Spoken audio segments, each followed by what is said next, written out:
রমজানকে কেন্দ্র করে কোনো জায়গায় যেন দ্রব্যমূল্যের দাম কোনোভাবেই যেন না বাড়ে। আপনাদের আগে রমজান আসলে চাঁদা দিতে হয়েছে, রমজানের মাঝখানে চাঁদা দিতে হয়েছে, রমজান ঈদের সময় চাঁদা দিতে হয়েছে। বিগত দিনে আমি তাদেরকে এতটুকু আশ্বস্ত করেছি যে এখন থেকে আপনাদের কোনো দোকানের কোনো ব্যবসায়ীকে আর 1 টাকাও চাঁদা দিতে হচ্ছে না। তাহলে যদি 1 টাকাও যদি কোথাও চাঁদা দিতে না হয়, তাহলে আমাদের নিরীহ যে জনগণ বা গরিব যে মানুষগুলো রমজানকে কেন্দ্র করে যারা ঠিকমতো একটু ইফতার করতে পারে না, সেহরি করতে পারে না, দ্রব্যমূল্যের কারণে কারো উপরে যেন অন্যায় জুলুম না হয়। আপনারা জানেন যে আজকে আমরা এমন একটি মাস আমরা অতিক্রম করছি, যে মাস আল্লাহ পাক রহমতের জন্য নাজিল করছেন, বরকতের মাস, রহমতের মাস।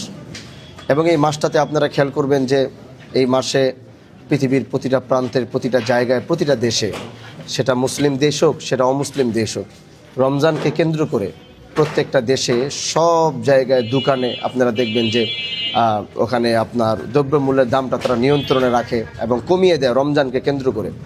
কিন্তু আমরা এই বিগত দিনগুলোতে খেয়াল করেছি যে আমাদের বাংলাদেশে ঠিক তার উল্টো, যখনই রমজান আসে তখনই দ্রব্যমূল্যের দাম অতিরিক্ত বেড়ে যায়।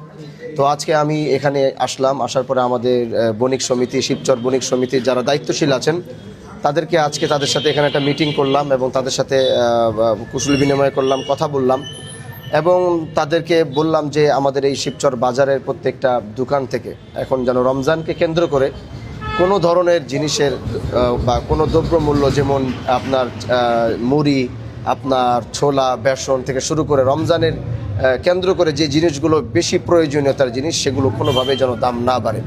এবং তার সাথে আমি তাদেরকে আরেকটি জিনিস আশ্বাস করলাম যে আমাদের নিরীহ যে জনগণ বা গরিব যে মানুষগুলো রমজানকে কেন্দ্র করে যারা ঠিকমতো একটু ইফতার করতে পারে না, সেহরি করতে পারে না, দ্রব্যমূল্যের কারণে কারো উপরে যেন অন্যায় জুলুম না হয়, সেটা আমি তাদেরকে বলেছি। এবং তারা আমার সাথে যথেষ্ট আন্তরিকতা দেখিয়েছে এবং তারা আমাকে আশ্বস্ত করেছে যে যেভাবেই হোক তারা শিবচর কাঁচা বাজার থেকে শুরু করে মাছ বাজার থেকে শুরু করে প্রত্যেকটা সেক্টরে তারা দ্রব্যমূল্যের দাম সম্পূর্ণ নিয়ন্ত্রণ রাখবে। এবং আমি তাদেরকে বলেছি আপনারা প্রত্যেকটা দোকানদার ব্যবসায়ীকে কল করবেন, কল করে আপনারা অতি শীঘ্র আমাদের এই নোটিশটা তাদেরকে দিয়ে দিবেন, রমজানকে কেন্দ্র করে কোনো জায়গায় যেন দ্রব্যমূল্যের দাম কোনোভাবেই যেন না বাড়ে। তো আলহামদুলিল্লাহ তারা আশ্বস্ত করেছে, এটা ইনশাআল্লাহ এটা আজকে আগামীকালকে থেকে হয়তো ইনশাআল্লাহ এটা কার্যকর হবে ইনশাআল্লাহ।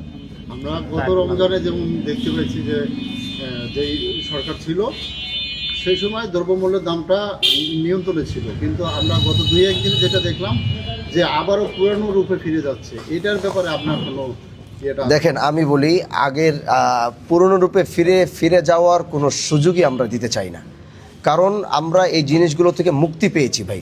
গতটা 17টা বছর এদেশের মানুষ এখান থেকে মুক্তি নিয়েছে। নতুন করে এগুলো যদি শুরু হয়, এগুলো রুখে দেওয়ার মতো আমাদের মতো অনেক হানজালা তৈরি হয়েছে যারা এগুলো রুখে দেওয়ার জন্য দাঁড়িয়ে যাবে এবং এগুলোর বিরুদ্ধে সংগ্রাম করবে ইনশাআল্লাহ।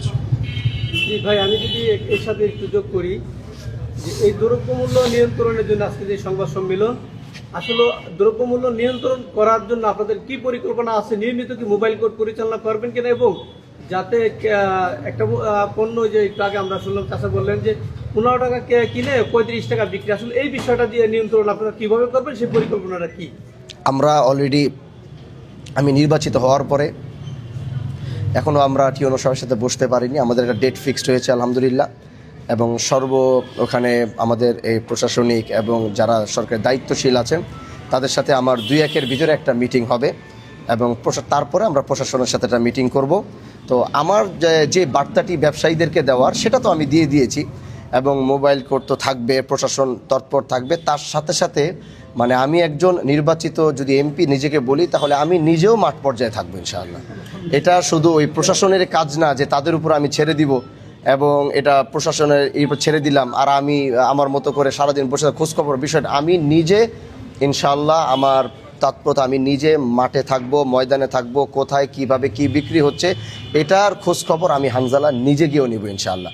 আর আমি তাদেরকে তো বলে দিলামই, তো প্রশাসনের সাথে হয়তো 2-1 ভিতরে এবং আমার চিরঞ্জীব সাহেব আমাদের একটা মিটিং হবে। এই মিটিংয়ের পর এটাকে আরও মজবুতভাবে যেভাবে, কারণ রমজান তো মাত্র শুরু, আজকে প্রথম রমজান যাচ্ছে, তো 2-1 ভিতরে হয়তো আমাদের এই বৈঠক শেষ হওয়ার পর এটাকে আরও সুন্দরভাবে, আরও মজবুতভাবে কীভাবে পুরোটা নিয়ন্ত্রণ প্রশাসন রাখতে পারবে সেটা আমরা তাদেরকে অবশ্যই তাদের সাথে আলোচনা করে ওইভাবে নির্দেশনা আমরা তাদেরকে দিয়ে দেবো ইনশাআল্লাহ।